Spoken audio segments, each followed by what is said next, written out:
The Civil Rights Act of 1964 made segregation in public places illegal. It did not completely erase it.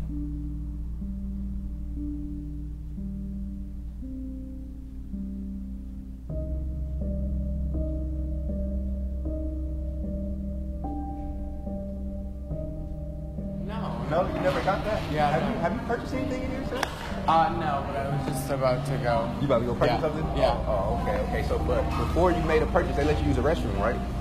I just typed in, I asked for the code. You asked for the code and they just gave it to you, Yeah. right? Before you made a purchase. Yeah. Okay. It's not your business though. Okay, you may be a store manager, but you're not you're not in charge. Not allowed to be in here. You need to leave. I'm not allowed to be in here anymore. Yeah, Why? You see, they're so mad. Why are they upset with me, Weston? What did I do? I don't know. I just tried to use the bathroom like you did, and they gave it to you. Well, what did they do? What did they do? Someone told me they did. They didn't do anything. I saw the entire thing. They didn't. What did they do? And the woman says for paying customers.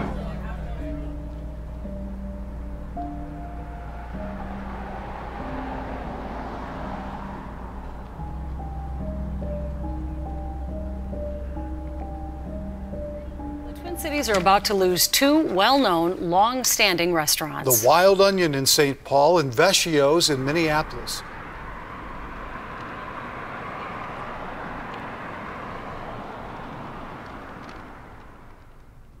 The bar was best known for its Birthday Tuesday special, when customers could drink free the week of their birthday as long as they brought 4 friends.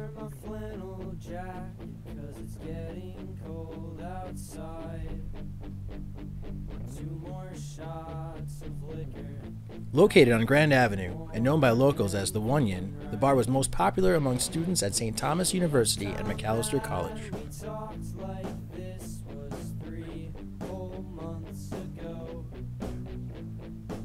Following the closing announcement, past customers took to social media to reminisce and prepare for what would turn out to be one of the busiest months the bar had ever seen.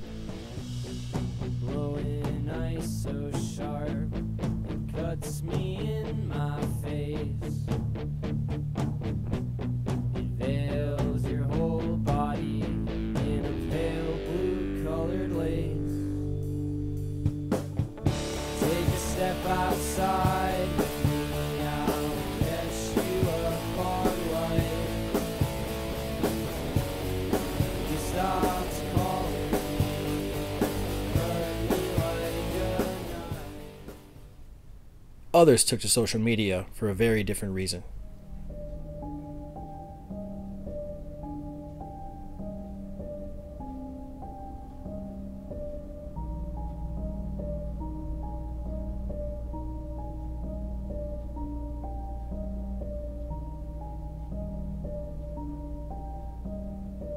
Online accounts of racial profiling date back as far as 2012. The Wild Onion is the worst example of a birthday house that I have ever seen. They're clearly a racist business, and I never play the race card. Every single time I go there, there's some kind of issue. It can range from a dress code violation to someone drinking their birthday drink too fast. They always find a reason to create a problem with people of color. After stopping at Chipotle, my friend and I walked down to the Wild Onion. We were both denied entrance at the door. The bouncer didn't even look at our ID and told us he couldn't accommodate us. Yes, it was racial. We were both African American. As our friend went to find a restroom, one of the bouncers came out of their establishment, punched me in the face, and had one of his other bouncers drag me down the street and throw me on the ground. This is the most racist bar in St. Paul, and I advise anyone who isn't Caucasian to stay away for your own safety. It's a real racist establishment for black males. The last time I went there, I was told I couldn't get in due to my shirt being too baggy. Mind you, it was a polo shirt, and everyone who knows me knows I wear fitted clothing. So this white dude in like a baggy jacket pulls me to the side and we switch shirts, and he gets right in with the shirt that I wore.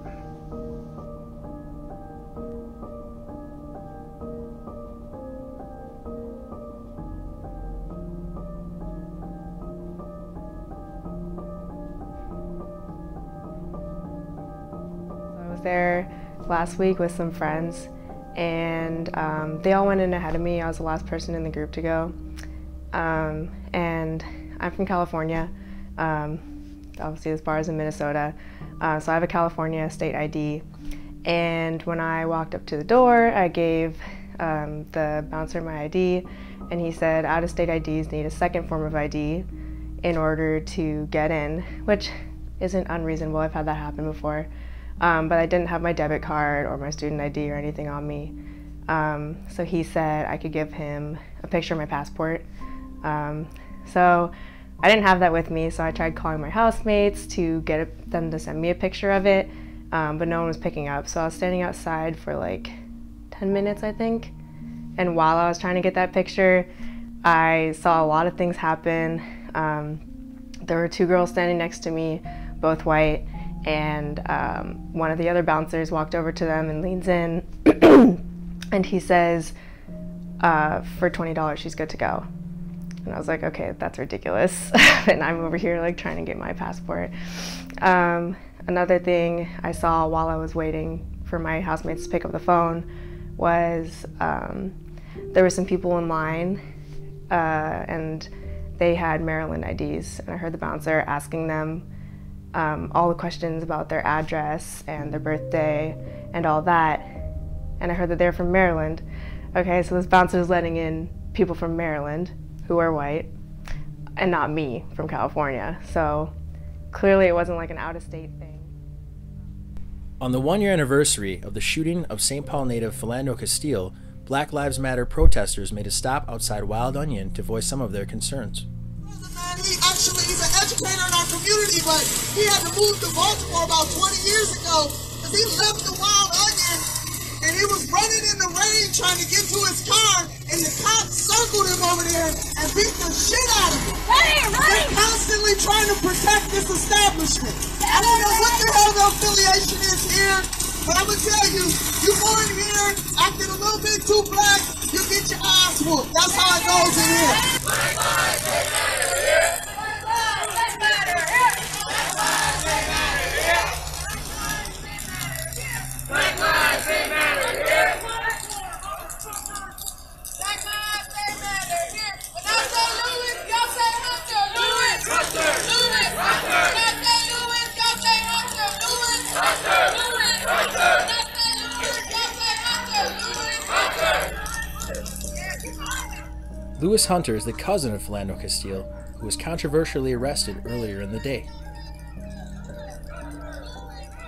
Complaints against Wild Onion are primarily targeted at the bouncers and the managers who stand by their decisions. My name is Ben Rose. I worked at the Wild Onion as a dishwasher for 3 months in 2013. I didn't see it personally, but I do remember there was one instance a manager came in the back just talking to the cooks about they just had to kick some couple out and they started calling them racist. And he was saying, I'm not racist, and they just weren't following the dress code, but as an employee there, I know there isn't a dress code. And he was like, whatever, they'll just go to Billy's and they'll be fine. So they weren't worried about losing business or anything, which kind of got to me a little bit. I was like, that's a little weird, that's a little weird.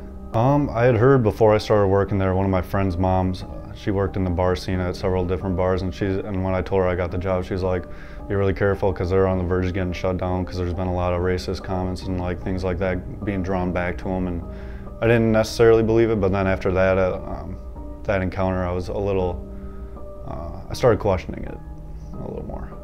I remember there was two managers that I didn't really talk to and were really, I guess I just didn't get along with their personalities. I didn't really know much about them, but one of them, I don't remember his name, but he was the one who came back and was talking about it and about the racist issue and talking about how he kept mentioning that they were black, and I don't see how that was relevant, and that they were just willing to lose business. It was kind of shocking. Wild Onion isn't the only bar in the Twin Cities accused of racial profiling, but it far and away has the most reports. It's difficult to assign responsibility to any one person, but consistent issues over the past 6+ years cast doubt on it being the fault of a single employee. The Civil Rights Act of 1964 made segregation in public places illegal. It did not completely erase it. What will? In the name of the greatest people that have ever trod this earth, I draw the line in the dust and toss the gauntlet before the feet of tyranny, and I say segregation now, segregation tomorrow, and segregation forever.